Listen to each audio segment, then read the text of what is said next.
Carlos Esteban Valenzuela Lizarme. 2 puntos más, vale, por favor.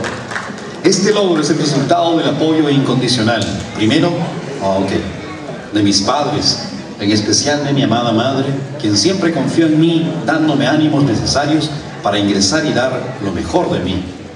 Gracias, papá, porque fuiste testigo de cómo sufría con los problemas que debía resolver.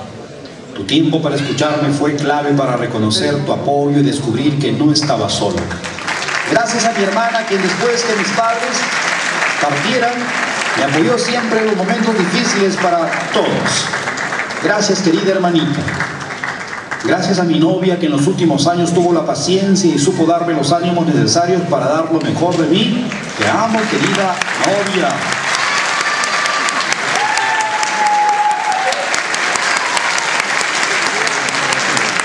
Ahora que me encuentro laborando en una gran empresa, las enseñanzas de la universidad y el